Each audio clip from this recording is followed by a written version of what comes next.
Good morning everyone. Welcome to Stirling. I'd like to extend a special welcome and hello to our international colleagues from Nanjing Normal University, from Beijing Institute of Graphic Communication, from Vietnam National University, Mexico, and from Tecnológico de Monterrey, Mexico. I knew there was one. There was bound to be one. Hello, Drinker. We are going to talk a little bit about the Life in Data project, the kinds of things that we've been doing in the last couple of years, or the last 18 months so far. We are now approaching the final phase of the project, so this is a really good opportunity to bring some of those ideas that we found together and to share them with you, and also then to get some more insight in terms of some of the things that our colleagues have been doing throughout the course of your own research. I'm going to be talking a little bit about some of the outcomes of the workshops. Just to let you know as well, I forgot to say who I am. I'm Dr. Greg Singh. I'm Program Director of Digital Media at the University of Stirling, and I'm also Associate Professor of Media and Communications. I'd like to now introduce my colleague and co-director of the Research Network, Dr. Eddie Borges-Ray, who is the Associate Dean for Research, Faculty of Arts and Humanities, who's going to open our talk, and then I'll talk a little bit about some of the other things that we've been doing a little later on. Great. Over to you, Eddie. Thank you very much. Thanks, Greg. Is this coming out? Okay. I think I'm just gonna for the sake of helping, you see. Hello, there you go. Say, yes, that's it. Great. Thank you very much for coming along.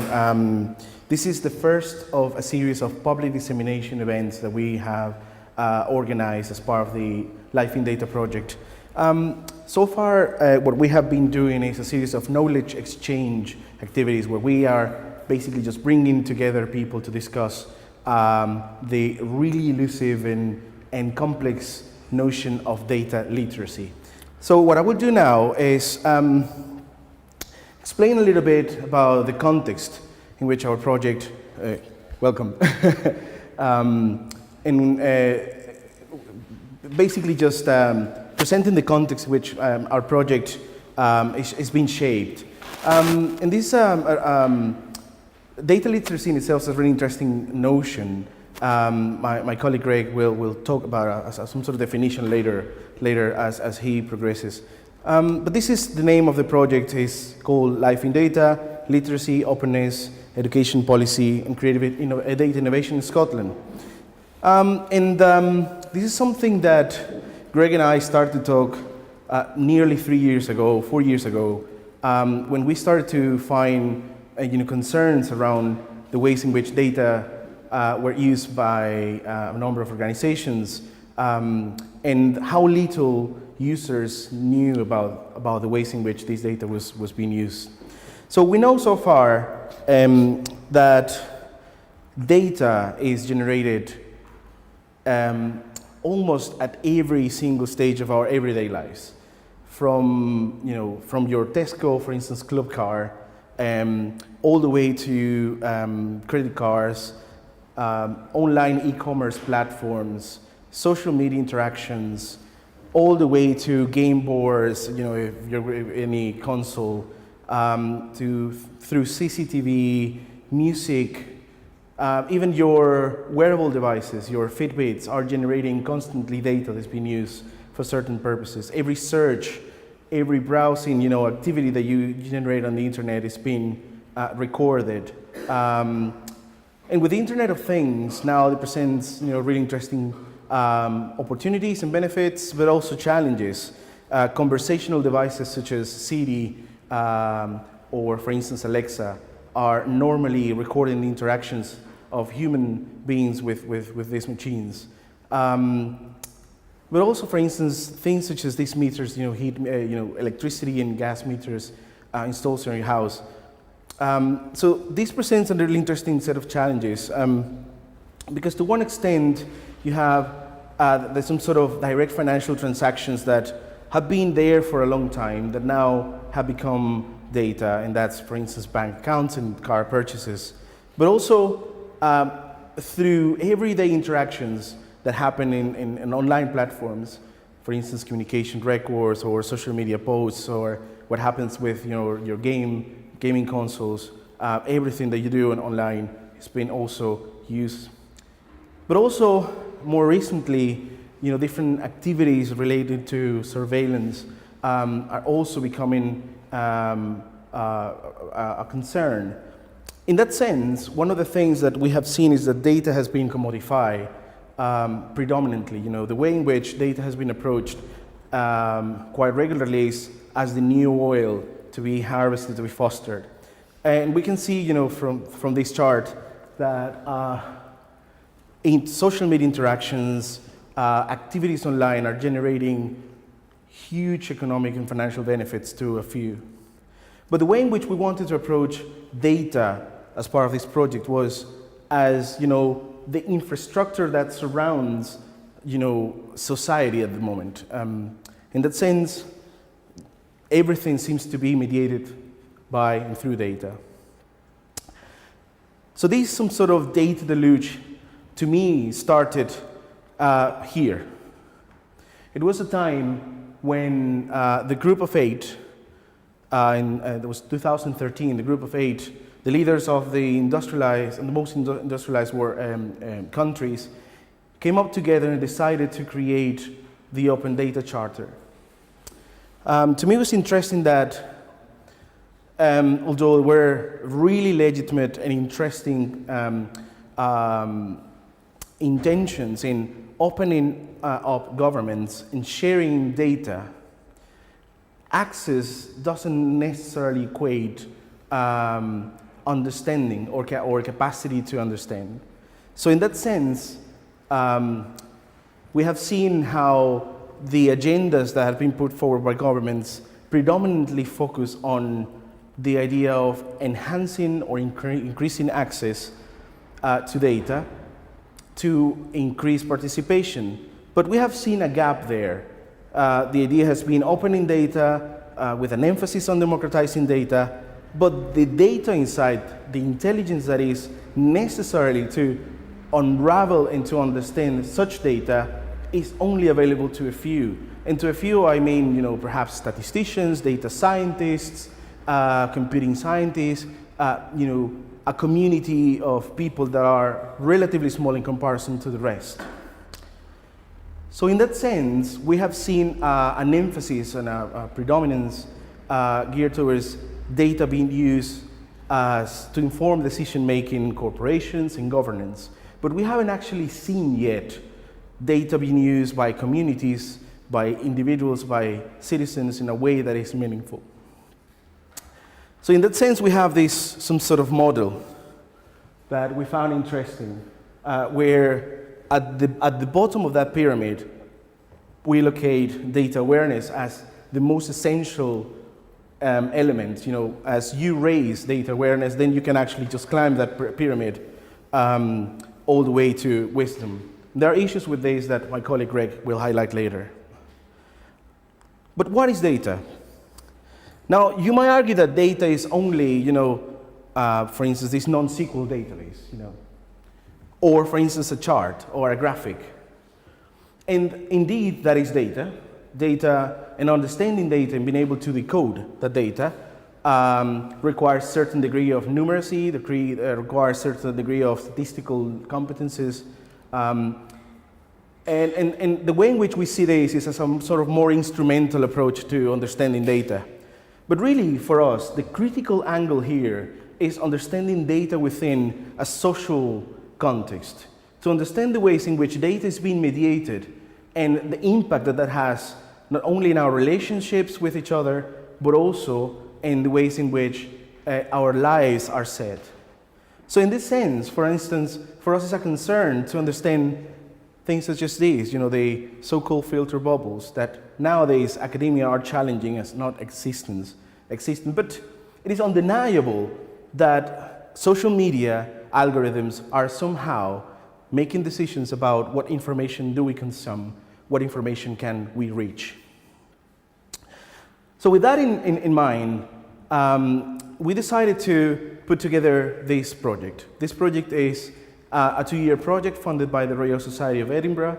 We're really fortunate to being able to invite a number of organizations, of communities of interest, representatives from a number of different institutions to come together and discuss in a number of workshops what data literacy was, what is the shape that data literacy takes, and what ways data literacy mediates everyday life, and in what ways data literacy can be fostered to enhance governance, to enhance citizens' lives. So our main objectives, as you can see there, is we have a number of research questions, and we wanted to find out how data literacy is currently understood and how understanding can shift depending on context. That was one of the things that we found the first time that we met. You know, each one of us will have a different understanding of what data literacy was depending on the sector we were working. Greg will expand a little bit more on that. Then we wanted to understand the extent to which data literacy is fostered in the education sector in Scotland and in the skills sector as well. To me, it was interesting the first time that we met together, the emphasis 2 years ago was on digital skills. And to some extent, you can still see some of the reminders of, of that, some sort of legacy. But I think, we really need to move forward to start trying to understand data literacy more fully. Then we want to understand what it means for local governance, education, policy, and lifelong learning. We identify that as a really interesting, important priority, lifelong learning, as opposed to just equipping, kids at school level. And ultimately, what the best ways are to encourage the development of a creative and inclusive data literate community. So throughout these years, it's been, really exciting. It's been really interesting hearing from a number of different organizations. And we're lucky enough to count with this is a handful of the different organizations that have been collaborating with us throughout the years. So as you can see, there's a range of organizations that had to do with education, as for instance the Scottish Qualifications Authority or the General Teaching Council. But also we have a number of organizations that had to do with young people like Young Scott or Coder Dojo, for instance, or we had organizations that linked up directly with industry like the Data Lab. Organizations that had to do with more creative work like Creative Stirling or Creative Dundee more recently. Voluntary sector as well, as you can see with the Scottish Council for Voluntary Organizations.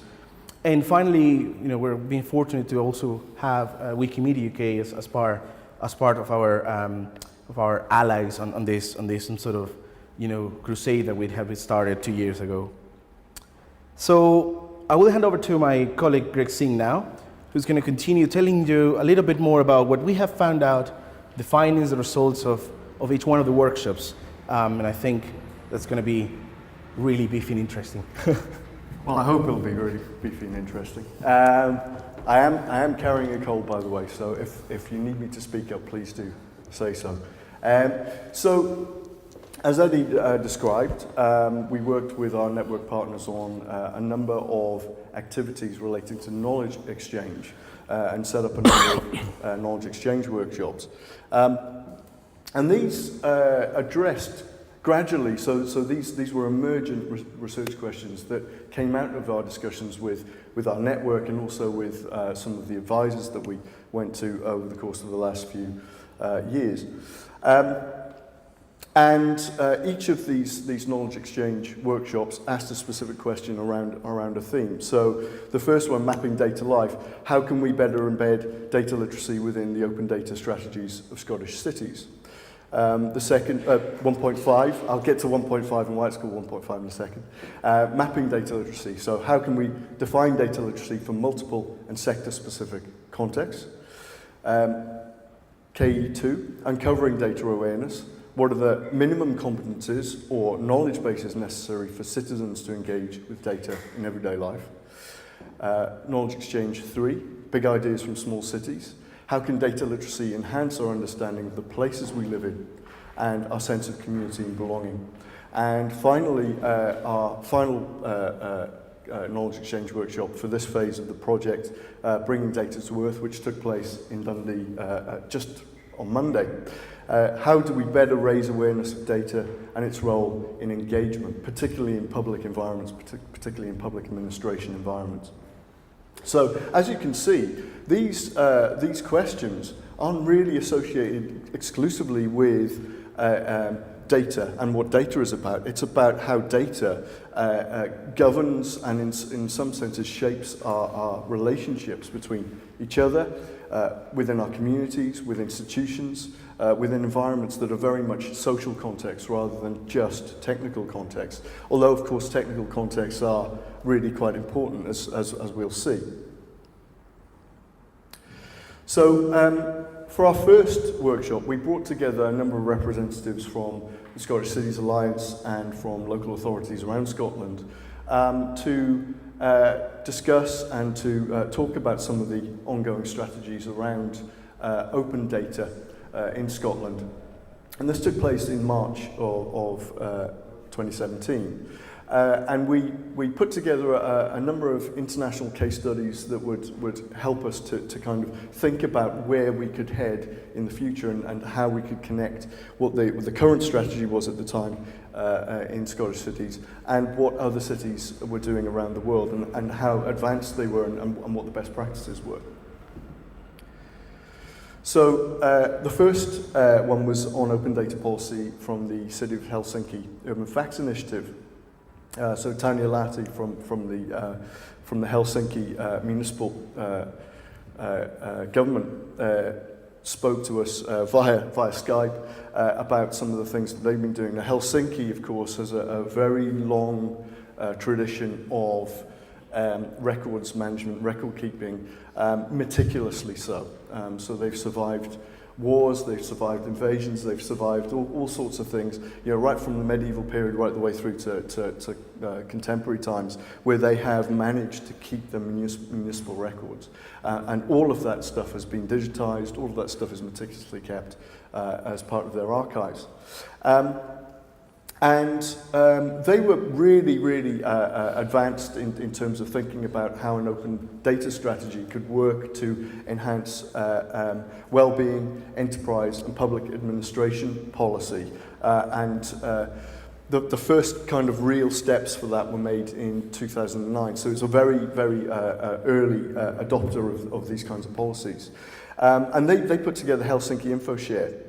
So this included an open data portal containing links to machine-readable, free-to-access, open licensed data in a wide variety of public infrastructure areas.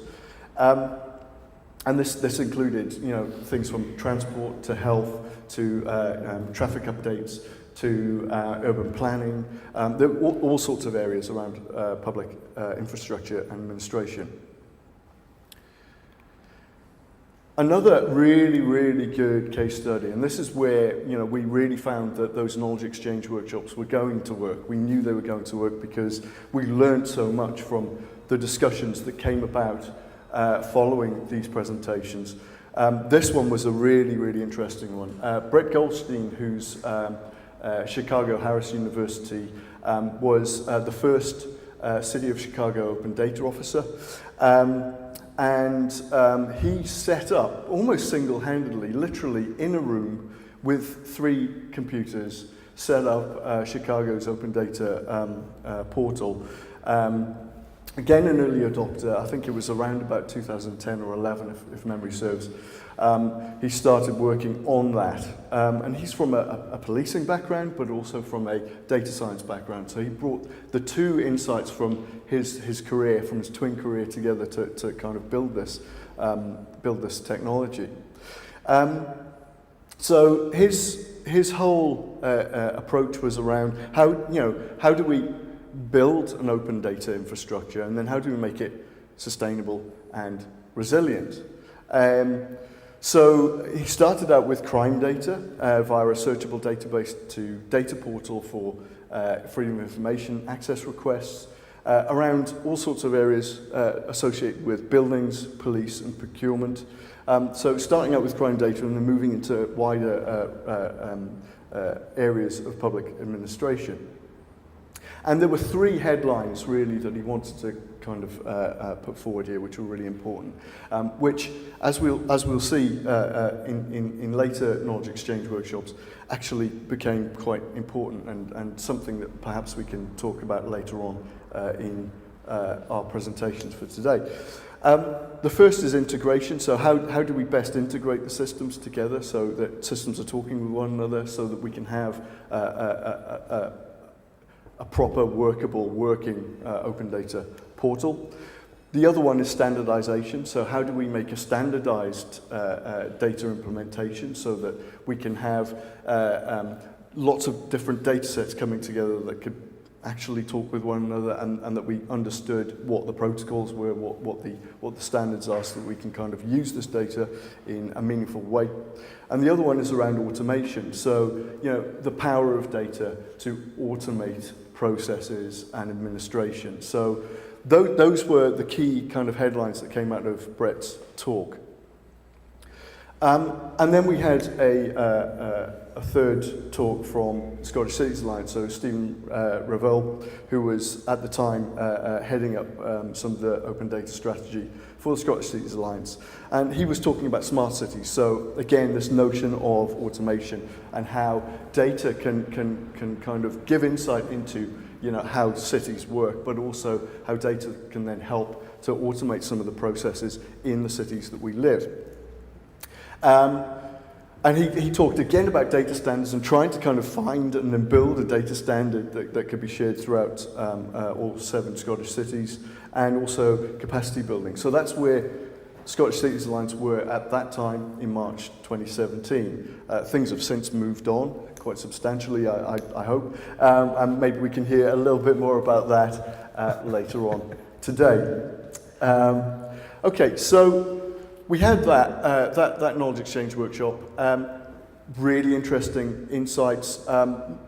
Some surprises, but not many. You know, so we knew that this was kind of the area in which we were in the state of the art, if you like.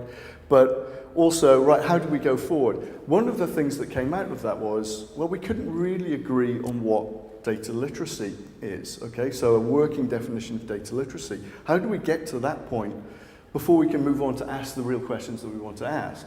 So we decided to put in an extra knowledge exchange workshop. So this is where the 1.5 comes into it. And it's quite a quirky little kind of thing that came out of our program. But this was an emergent question that came out because we realized actually we don't have a working definition that we could kind of get to and that lots of people from different sectors could understand. So we brought together mainly academics from the fields of education, obviously working in literacy and lifelong learning, but also social sciences, data science, arts and humanities, and also key thinkers from business, innovation, enterprise, and so on as well. So we got to kind of bring together people from academic and applied backgrounds. And we came up with a working definition, and this is, again, it's quite provisional, and also it's a little bit kind of, well, we're open to adapting that and changing that to suit what may happen next in this fast-moving field. So a working definition of data literacy, and this is what we came up with. It's the abstract understanding of data as a social construct, to understand the role of data in mediating our relationships to one another and to the world around us. So it's really about relationships again. Yes, it's about technology, but it's about relationships between people, within communities, in institutional environments, in public environments, and so on. The other thing that came out of this workshop was that we kind of noticed that there were different levels of data literacy. So there's user level, where people get to access this stuff and maybe kind of use it in a way that's fairly instrumental. I want to know when my bins are being emptied. I want to know why my bins aren't being emptied on a certain day and why does that happen? Okay, so I'll go in and I'll access some of that data on, kind of urban urban infrastructure and waste management. That's a kind of example off the top of my head, but that's the kind of thing that people want to know. So there's that level of data literacy. How do I get to do that? Where do I look? But also the expert level. So what we came up with was a kind of car analogy, right? So it's expected that most citizens will have a basic idea about how a car works. You know, you start the ignition, you drive. Also, what happens when you break down? Who do you call? Well, you call the expert who can lift the bonnet and have a look under the hood and kind of see what's going on with the engine. They'll be able to kind of fix it for you. So there's ways in which we can kind of think about levels of expertise within data literacy, or levels of data literacy that we're expected to kind of maybe operate within in an open data environment. It's a bit of a hack job, that particular analogy, but it kind of works. We can see how that works. You know, some people just don't want to know about what's going on under the hood, and that's absolutely fine. But when they do want to know, how do we get to the point where they can say, right, I know who to call, I know who to bring in to advise on that or to fix something. But as a result of that, we came to a bit of a conclusion, which is really interesting. So this is a fairly well-known actualization pyramid, and this is something that Eddie kind of pointed to earlier on. This is kind of where we started out really in our working definition of data literacy. But we found that this was quite problematic. So like any actualization pyramid, the idea is you start at the bottom and then you kind of incrementally work your way up to the top. But what we found is that, you know, this is quite problematic for a number of reasons. The transition between levels of data literacy creates anxieties. So, you know, known unknowns. Okay, so I'm aware, for example, that this data exists about me, and it's everywhere, and it governs lots of different things in my life. I have no control over that. I don't really know what it is. So as soon as you get to kind of access some of that information, this is kind of thing where it's like, I'm not comfortable with that. I'm not comfortable with who has what data about what activities that I'm doing or what movements I'm kind of undertaking, whatever, you know. There are certain anxieties about uncovering information about yourself that then kind of really kind of sets in motion this kind of reflexive mode of, well, what do I do about it? So people start feeling a little bit disempowered and a little bit disillusioned by the whole scenario. So the idea is that we need to kind of really recognize that there's relationship between different levels, and these relationships are two-way. So one of the ways that we can rethink this is to think about design thinking in education and learning style. So getting away from this kind of instrumental approach to, you know, you do level 1, then level 2, level 3. It's really about kind of reflection. It's about kind of going back to the drawing board. It's about rethinking, you know, what it is that I know, and then working my own way forward according to my own learning style. So there's a really interesting kind of complex relationship that's going on there between individuals as they move through data literacy and what it is that they learn, and that's governed by anxiety quite a lot of the time. One of the key kind of points that came out of the discussion, actually, and this is the area that I'm interested in personally, is the notion of ethics. So an ethics of connectivity, if you like, an ethics of data, which very often gets kind of pushed to one side in discussions around data science. More and more data scientists are becoming aware of and also insistent on addressing some of those issues relating to ethics of data and connectivity, and that's something that I think is to be encouraged. They're starting to embed some of those ethical principles into their research. So then we moved on to the next knowledge exchange workshop. So this was around awareness, skills and knowledge. And embedding data literacy and awareness. So this involved inviting people who were involved in policymakers and governance, people who were interested in curriculum for excellence and curriculum design, so educators, both within the classroom and on governing authorities and regulators such as the SQA, GTC, and so on.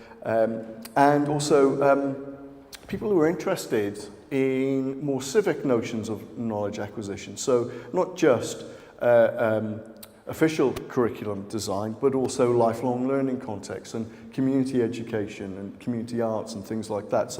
So we had representatives from each of these areas feeding into this project at this particular stage. And there were some initial findings that came out of this particular workshop. So the first is that the informed citizen is at the heart of a successful community. Virtually nothing to do with data on the surface of that initial finding, but actually that is exactly what we were thinking about. Okay, so this is about a socially aware context of data, the way that it's generated, the way that we kind of operate with it. The next finding was that a data-rich society has the potential to drive individual and community success. So this wasn't just about kind of collective action, it was also about kind of championing the individual and what individuals can do, what little kind of actions that people can take which can make a difference to their own lives and to the lives of those around them. So we kind of talked through some of those elements, and that's what we came up with. And the other initial finding out of this was that more instrumental approaches to data skills can and should be augmented through more critical and human-centered approaches to data literacy acquisition. So we uncovered that there are these two kind of tracks of data literacy that kind of emerge. One is essentially, and a lot of people who we've spoken to during the course of this project have come to us and said, okay, data literacy, you're the expert, how can I get my staff to read this spreadsheet better? That's a very instrumental approach. It's important, you know, so that they need to kind of embed data skills in the workforce, absolutely important. But also alongside that, there are these kind of wider implications associated with a more human-centered approach, a more socially aware approach that we were really interested in kind of embedding, because I think that was part of thinking about how we could feed some of our findings into policy making. If we could kind of say, okay, well, it is about skills, and there's a lot that's kind of there's a lot of concentration of focus in the Scottish education system and also in Scottish skills development that is associated with that instrumental approach. But also we need to think about what happens outside of schools, what happens in the communities, what happens when people want to know about the bins, for example. So we moved on from some of those more abstract ideas, and then we kind of started looking at notions of creative innovation. Because one of the things that we were charged with as part of the Royal Society of Edinburgh research remit was to bring in creative industry, to think about how creative industries could benefit from some of our research, but also what we could learn from the creative industries. So we kind of took a step away from some of those more abstract things and started thinking about how this worked in a real environment, in a more applied environment, and came up with this research question as a kind of starting point. So, how can data literacy enhance our understanding of the places we live in and our sense of community and belonging? And that research question came directly out of the findings of the previous workshops, where we were moving towards this more kind of socially aware context, this more human-centered notion of what data is and how it can help us. So we then kind of thought about, right, okay, well, it's not just about people, it's about places as well. It's about the places that we live in. So we set up a knowledge exchange workshop, which was actually held here in February of 2018, called Big Ideas from Small Cities, that kind of looked at data-driven creative innovation in Scottish small cities. And this brought together, again, representation from creative enterprise, from civic participation, from the creative arts, and expertise in local democracy and public engagement. And our initial findings, again, I'll just present you with the headlines here that came out of those discussions. A really fascinating workshop from a range of case studies and examples from a number of sectors. So our initial findings were that the arts and creative approaches can be a powerful way to communicate data, both its usefulness and also what it can tell us about the world we live in. Data can drive creative approaches to problem finding and problem solving. It's kind of an obvious one, but actually really worth kind of iterating. And also, rather than amplify power inequalities, those notions of anxiety, one of the anxieties being powerlessness or disempowerment, rather than amplify power inequalities, data can be used to build bridges between people, communities, and institutions. And a number of our case studies and a number of our speakers that kind of presented their work during the course of that day gave examples, really, really useful examples of how that kind of works in a real context. One of the speakers, for example, talked about, coming from a very arts background, furniture conservation, furniture building, and trying to find materials that could be used within her work. Went to a bunch of kind of breakers' yards and furniture kind of remainders outlets and all kinds of industrial kind of companies, and tried to find where the materials that they didn't want to throw away but they couldn't use for themselves, tried to find who had an inventory, and she found that some individual companies had inventories of their remaindered stock or their remaindered kind of materials, raw materials that could be used in furniture design and furniture making, but a lot of them didn't. And they also didn't know anything about what each other had. So she learnt programming, designed a database that could be used by the artistic community in Scotland, so they could refer to this inventory of remaindered stock and things that could be upcycled or recycled or reused or reclaimed that could be used in furniture design and making. Perfectly good project, really interesting. So this is where, from a position where, you're a furniture designer and you're trying to make a series of pieces, you can't afford the raw materials. You know that there are materials out there that you could have gratis, but you've got no way of accessing that or no way of knowing where that material is. And through this database, you can find that out. A very practical way of thinking about this, but really, really interesting and very insightful. Okay, so moving on from that particular workshop, we then decided, right, well, what we need to do now is we need to get more applied. We need to look to public administration. We need to look to lots of aspects of how data is being used and bring ourselves up to speed on how Scotland is kind of working with data. So we put together a workshop, and these are very, very first impressions because, as I said before, this workshop took place in Dundee just this Monday. So we're just still processing some of those outcomes and findings. And this will appear in our final report and our publications at the end of this project period.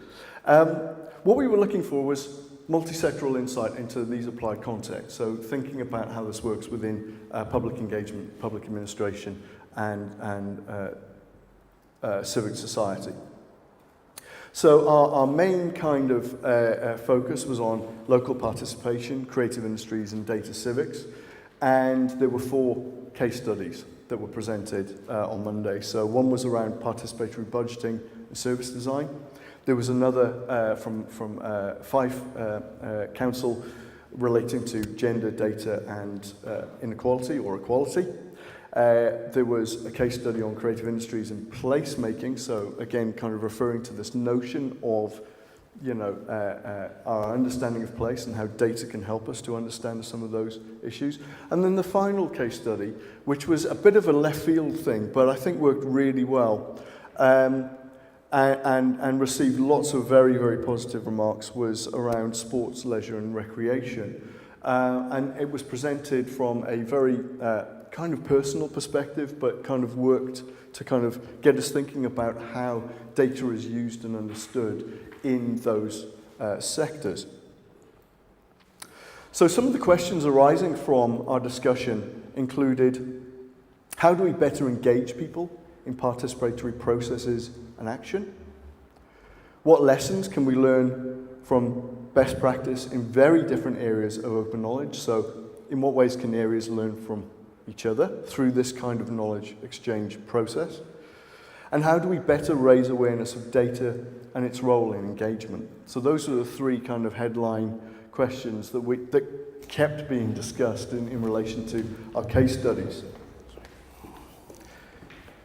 And this is what we found. Our initial impressions are as follows.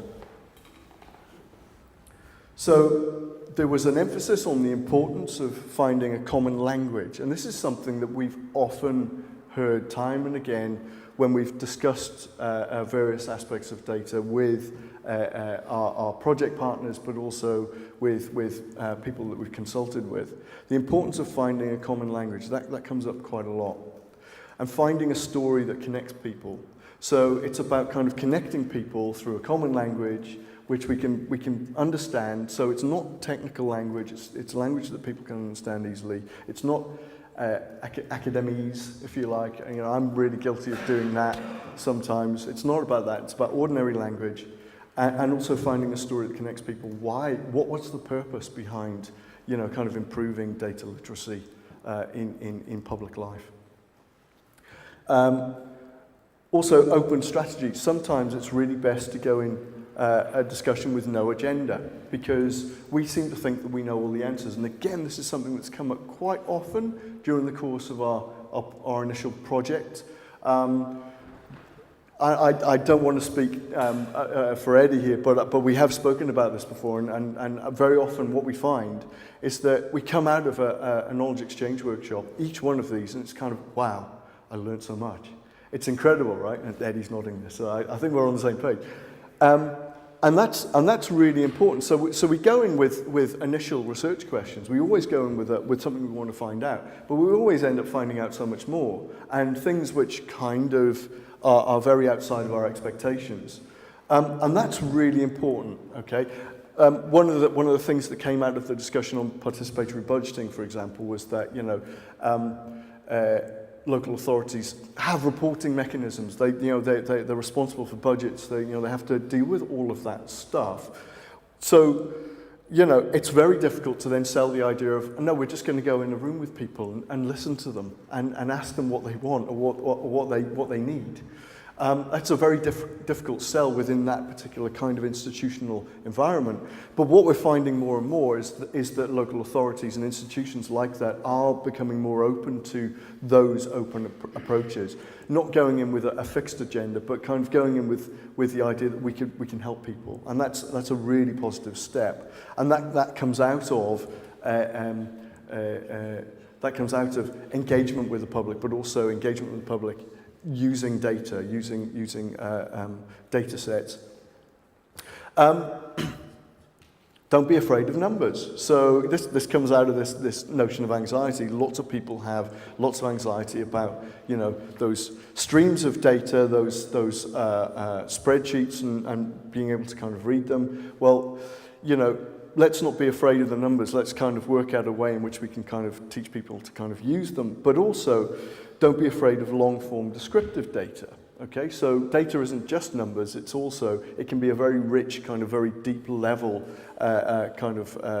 set of information that we can use. We can gather and we can use, and that would give us some insight into what is actually happening on the ground. It gives us context, which is really important.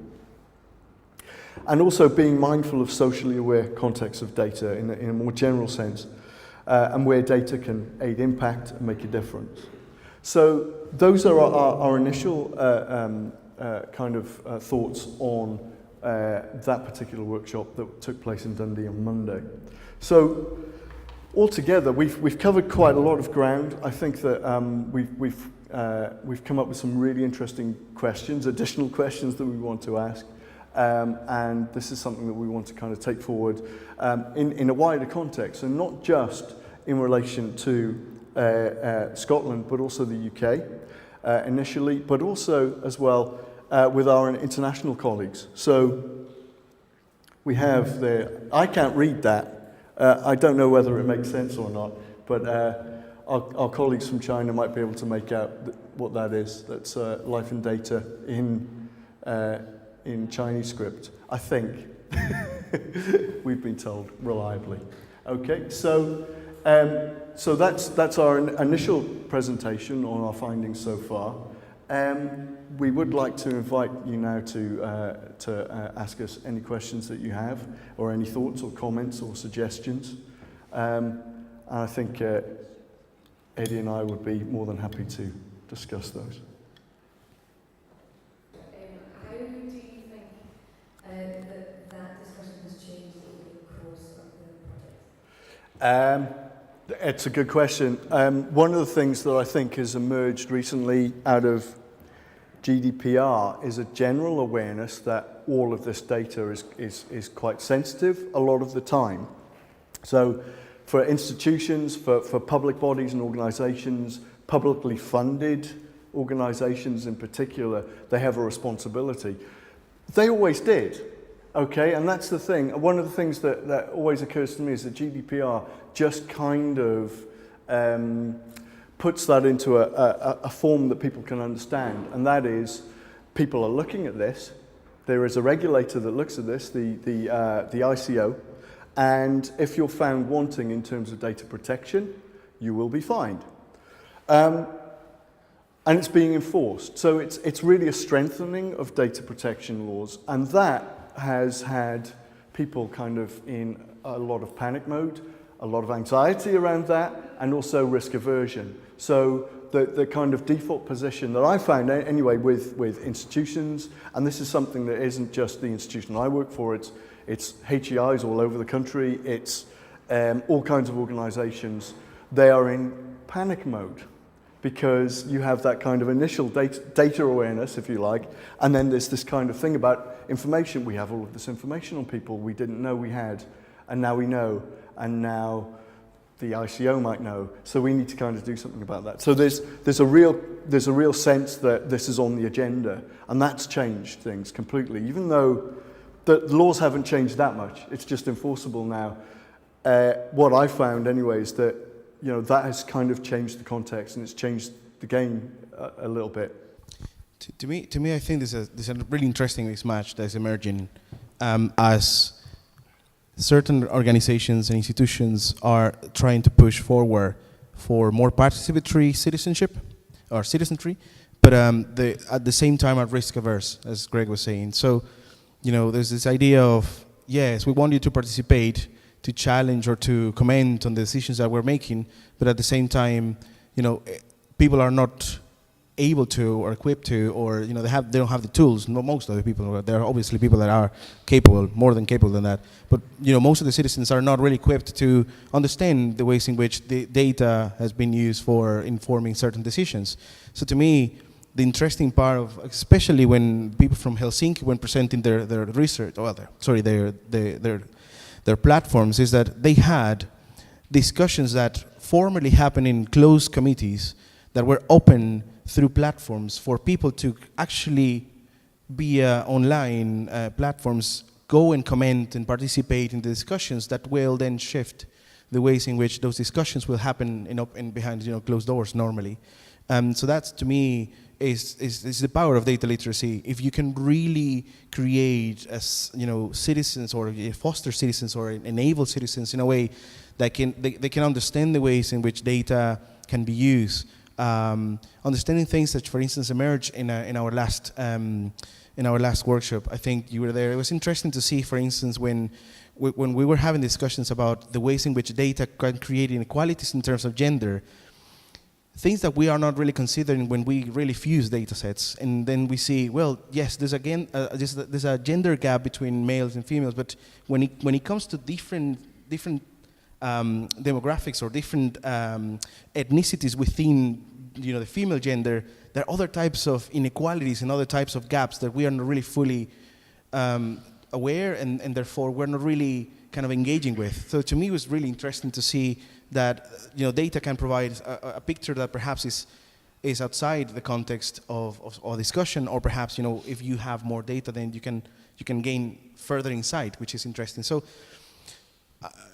that's some sort of balance between these two things. I have the privilege to sit now as part of the Open Government Partnership Steering Group, and this obsession with participation. It says, well, how do you want people to participate if they don't really fully understand the ways in which you are making the decisions and the data that is behind is actually informing that? So I think there's a foundation that needs to be created to then further advance to the other, which is participation, obviously. Yeah, just what you were saying there about foundational. I made an immediate note when you said there, don't be afraid of the numbers. I mean, that is a serious, almost ingrained issue from school age, because you can happily fall out of an understanding of mathematics and revel in that, say, oh, I don't understand maths, and nobody's going, well, that's pretty catastrophic. So, but what I'm saying is that is a major, major issue in data literacy, because as soon as people see charts, graphs, things like that with numbers on them, they will just put the shutters down. So I'm not saying there's an easy solution, because numeracy, basic numeracy is an issue anyway, but that is, when you're talking about the problems with data literacy, it's happening very early on, because people are dropping out of the mathematics, if you like, the basic mathematics required to even look at these things. Absolutely. Just while Eddie gathers himself there, I completely agree. I think that, myself, I got turned off the numbers pretty early on, which is why I'm in the Faculty of Arts and Humanities and not computing science, I guess. But I'm really interested in those questions. I'm curious about it. I think that curiosity is the thing that we need to kind of embed, but also kind of trying to kind of foster a sense of, well, these are important things, but there's ways in which we can teach maths and computing, which is slightly different, so a different approach maybe. But the other thing that occurs to me actually is the presentation of data in public forums. And service designers are working on that. I think that Ian Watt later on, I think we'll talk a little bit more about some of those issues, because it's the presentation of data and kind of putting the fear into people that we need to avoid. We need to avoid that, and we need to kind of try and think about producing more elegant solutions to this problem. I completely agree. There's a really interesting discussion that we had with one of the workshops, where one of the colleagues was saying we really need to embed this idea of the urgency of data awareness in primary. In the same way that we say stranger danger, we need to really say data can be dangerous in these ways. And I think that's where data literacy has a really fantastic and amazing quality, which is some theorists now are calling it infrastructural data literacy, which means it is not necessarily numeracy and understanding numbers, but it's understanding the ways in which data as a social construct in any way, in a number of ways, have an impact in our lives. So for instance, you might argue that Cambridge Analytica is something that is outrageous, and how on earth this happened, but it's basically our data illiteracy, if you like, what actually enabled that. Because Facebook has been saying for years that they are using this data for to share with third parties, and that's their business model. But we decided to not engage with that. So there are two dimensions of data literacy in my view. One is the more instrumental numeracy, analytics, numbers, but also you need to understand how data is being used as a currency, how data is being used as a transactional entity that inform business decisions, but also business models as well. So I was just going to say about it can also be about the level that people can actually interact with the data. Fake news is obviously a big issue at the moment, just finding what version of the truth is correct. Evidence-based, where it is presented with data, is great, but if all you're presented with is a graph or a chart from somebody with a political agenda, you're not going to trust it. I think the maths literacy, etc., is becoming less of an issue with new tools. I mean, I'm involved with Tableau, Power BI, etc., where you can pretty much, so long as, and this is probably the biggest criticism I have of data that's been made available via the open data programs, is that it's not in a machine-readable format. If it's in a machine-readable format, then anybody using Tableau, Public, Power BI, etc., can literally just plug and play, drag and drop, and find things out of the data themselves and actually get involved in it, rather than being presented with this end product with somebody else's conclusions and what they want to show from the data. Yeah, absolutely, and I think it's down really to getting away from this top-down presentation of data and kind of just trying to get people engaged in that process of generating their own insights, you know, and making something of it. So I think it's a lot of it's to do with people kind of having trust in information that they have, that they make, the reliability of the information that they can access, the provenance of that information as well, you know, where it's come from, how it's been managed, how it's been changed over time, and what the results of that change might be. So I think it's not just about managing the numbers, it's also about kind of trust issues, and also about, you know, that kind of context, historical context, as much as anything else. One thing that we learn is, you know, this is really interesting, is the way in which, for instance, we understand data and the ways in which a computing scientist understands data. And one interesting notion is the outlier. So for us, social scientists or humanists, the outlier is where the story is. That is the element that you would like to investigate. What is that? What that peak means? You know, that is a story to be told there. Whereas a computing scientist thinks there's an error.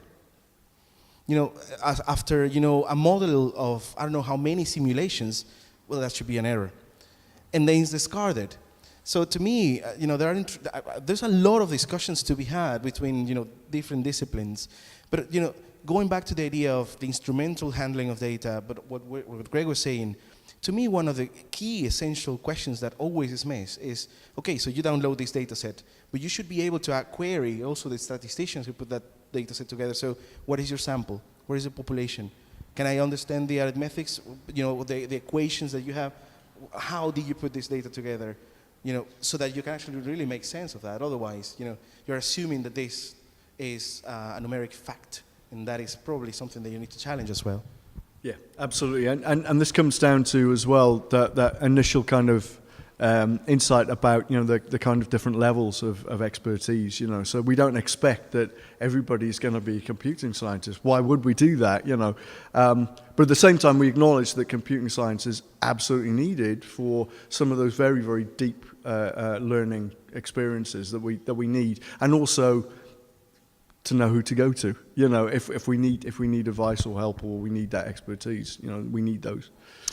This is perhaps more of an observation than a question. It goes back to Sarah's question and Greg's answer, but my own take on it is that there is a danger, I think, with the GDPR, that we end up with a two-stream approach to it, where big business see, unless the fines are really big, they see it as just a cost of doing business, and they can be more cavalier, whereas your public sector, you know, higher education, who are traditionally risk-averse, will engage in a much more cautious approach to data management. And if that's not fundamentally underpinned by good data governance, will take some silly decisions. So I was reading a blog post earlier this week where somebody went back to get some data from a previous piece of work, and they deleted it because they weren't sure what it was. And it was like, well, since we're not sure, we'll just delete it in case it's something personal. And I think that there is a real danger, because I think it was... it's not about GDPR, but Vote Leave recently, I think, had an overspend of, I forget the figure, say £40,000, and they were fined £500 for breaching the regulations. And it's seen as being, if that's the derisory figure that is applied to breaches, then that will just become a cost of breaking the law, but we'll just do it and pay for it. And that means your business, your Cambridge Analytica will be free to, you know, just to pay for doing what they do. Yeah, absolutely. I think, I mean, the conspiracy theorist in me would say, well, you're going to fit that into your models. Your financial models are going to be, yeah, we can take that cost. It's a little bit like, for me, it's a very old kind of ethics argument of trade-off here. It's a bit like, you know, shopping bags. People pay the 5p. They just pay the 5p, and that's that. And we still have shopping bags all over the place. We still have people not using bags for life. I'm terrible for doing that. I keep forgetting I buy a new bag for life. It's kind of it's really the kind of empirical approach maybe that we could say in ethics language where businesses are saying we're compliant. Yes, but are you doing the right thing? They're two different questions, I think, of the same coin. Hi, I enjoyed the summary of the work that you've done over the last couple of years. I'm very sympathetic to a lot of these ideas around data literacy and data ethics, etc., etc.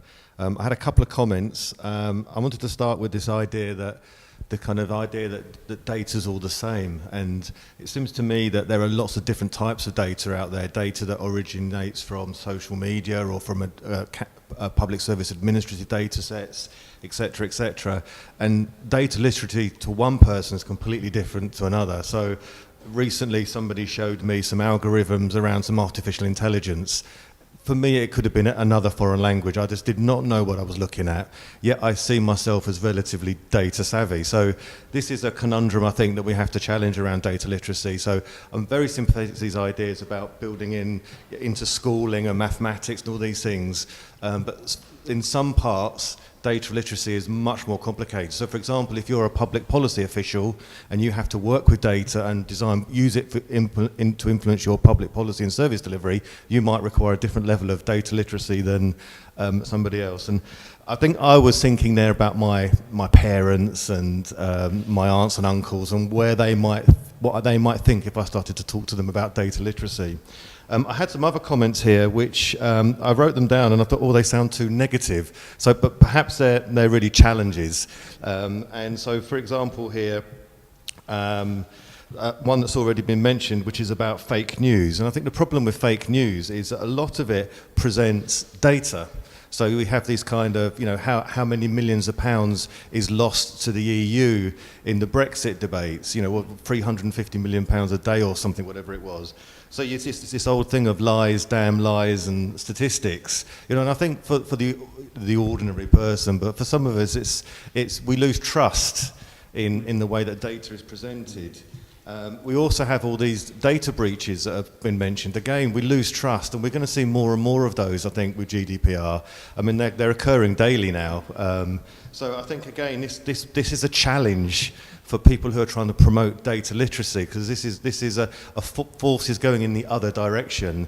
And I think there's something else that's quite mundane, which is another kind of challenge pushing in the other direction, is that with a lot of new technology now, we have all these plug-and-play systems.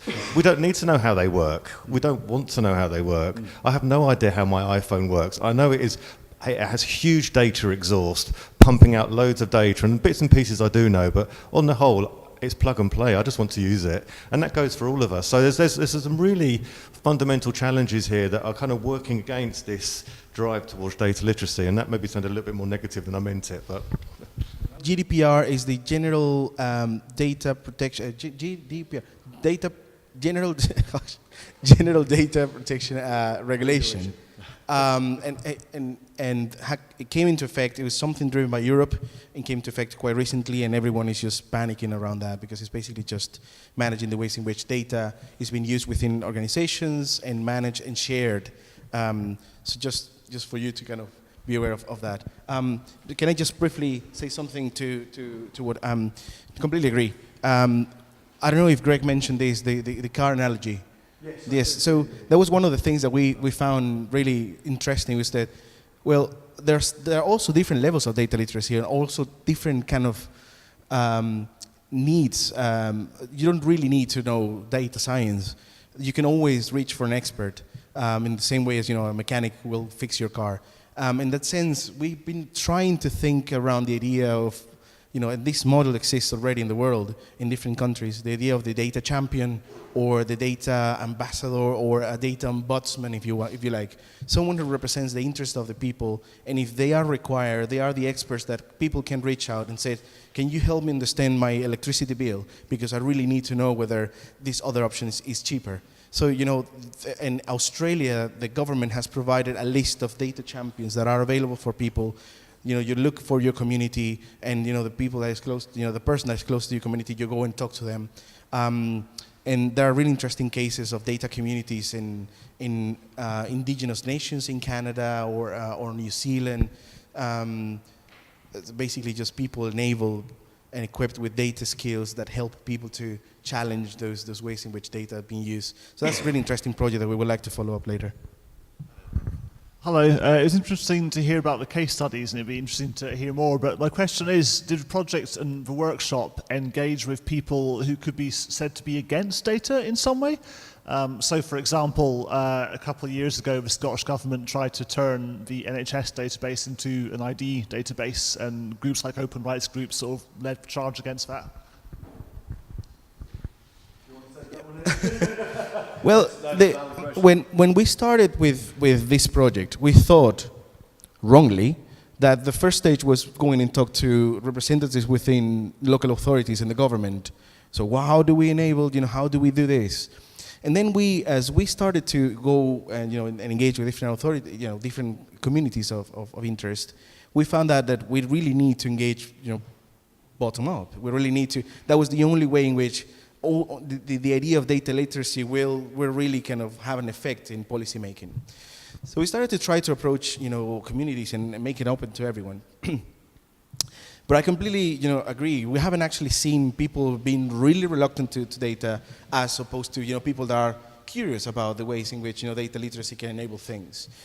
Now, with regards to that, I remember that case in particular because I was doing a presentation, a public lecture on that, and to me, the irony of all this thing is that nowadays Google has already a commission by the NHS to use all that data for an app that nurses will use to provide better services to patients. So after we complain about all that stuff, Google has been handed in a silver plate all the data from people, and we can't do anything about that, which also is an issue of data literacy. Because if we were aware of that kind of thing, we will be able just to challenge and say, well, we said that we didn't want to share our personal data with the NHS didn't share our data. Therefore, we don't want Google to do it. Because you will be surprised to see how within even academia, there are people that think that the free tools that Google provide are a really good solution, and they're using it. That they're legitimately happy that Google is making these tools available, without really challenging and really kind of connecting the dots and saying, well, what's happening with all the data that I'm putting into this platform that potentially is protected by GDPR? I think this is part of the whole discussion, and it's not just data literacy, as Will was saying. Data literacy is not just about numbers. I think it's about understanding data in a broader social context and the implications of those interactions. Yeah, I know. It's a really, really important discussion point, I think. It was kind of in relation to that. I was just wondering throughout this about how you strike the balance. If what essentially we're looking at is educating people in all these different aspects of how data affects our lives, how you strike the balance, though, between the technical and the cultural aspects of that is really difficult, because often I think, especially in organizations, technical skills are often there, but often what we're looking to do is to kind of implement some form of cultural change. But I worry then that you still end up with a situation that you go, oh, well, but that's left to the experts. So I wondered how, within this approach to education, how you strike that balance between the technical and the cultural or social aspects. It's a good question. I think in terms of being able to just work with numbers or work with data or data sets or things like that, I am the most data illiterate person in that regard. So therefore, I'm the ideal case study, because I'm one of those people who has high levels of anxiety, low levels of data literacy in that sense. I have lots of data awareness. I know that there's information out there. So one of the things I think is about kind of thinking, well, there is a certain level of technical ability that's needed in order to just engage with this stuff. But I think it comes down to, again, that point about the presentation of information and the way that people can just both access it, but then understand it at a very kind of fundamental level. This is fine. I understand this information. It's presented to me in a way that I can kind of deal with. But in terms of that whole notion of kind of teaching in an educational context, very difficult. And as you know, because you run a program that's relating to this, it's getting that balance, those critical, socially aware notions of what data is, where it comes from, how it can be used, how it is being used, etc., and the kind of technical wise. Yeah. To me, the journey has been different. I'm also, I'm a former journalist. I did in my university 3 modules in statistics, and that was it. But as I became more socially aware or data savvy in social sense, I started to feel the need to learn the technical side of things, to the point that I ended up doing a master's in data science. So, and learning mathematics again, and algebra and all these things. That doesn't necessarily mean that I've mastered the whole thing, but I'm learning it. To me, that is probably the way, as long as you create that foundation where you have the concern, and I really like to scare people with the idea of, I think one of the most interesting drivers is just scare, as you were saying with your face. So I think that really gets people into the mood and the state of, okay, let's do something about it, because otherwise, and that starts socially and then building up towards perhaps an ideal to increase their technical competences.